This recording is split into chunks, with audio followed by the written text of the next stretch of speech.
طفح الكيل بالأمهات والآباء المغاربة بعد الإضرابات التي طالت كثيرا، والضحية دائما هو التلميذ، واللي تلميذ ولد الشعب بالضبط. فاليوم عاوتاني خرجوا الأمهات والآباء في احتجاج وكيستنكروا بشدة هاد الإضرابات اللي طالت كثيرا، وكيقولوا أنه واخا ولادهم غدا اللي هو الخميس 16 نوفمبر 2023 غادي ترجع الدراسة، عارفين باللي عاوتاني غادي تنقطع لمدة أيام. كيقولوا الوالدين ديال اولياء الامور طبعا ديال هاد التلاميذ اللي ضايعين بزاف هاد العام، اللهم ان هذا منكر، انه هاد السنه ما قراوش وليداتنا، كيقريوهم نهار وكيحبسوهم اسبوع او اسبوعين.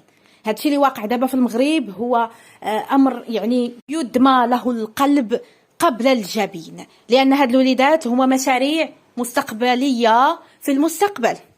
وبالتالي فهاد الاضرابات الحاليه وهاد الكارثه اللي واقعه دابا في التعليم بالمغرب خصوصا او بالضبط العمومي، هي غيجي واحد الوقت ستكون ثمره سلبيه طبعا كارثيه مؤسفه، لان هاد الجيل غادي يكبر واحد النهار وغادي يولي مشروع مستقبلي. فمع الاسف الشديد هادشي اللي كيقولوا اليوم الامهات والاباء، واللي استنكروا بشده هاد الاضرابات الاحتجاجيه التي اضحت ترهق وتؤرق وتؤثر بشكل سلبي على نفسيه الاباء والامهات، وكذا ايضا التلاميذ اللي باغيين يقراو.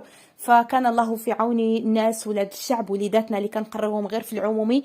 نحن دائما الفقراء كتجي فينا، فنحن الفقراء ما لنا الا الله، فحسبنا الله ونعم الوكيل في كل ما يقع. شكرا على طيب الاستماع، دمتم في رعاية الله وحفظه، الى اللقاء، والسلام عليكم ورحمة الله تعالى وبركاته.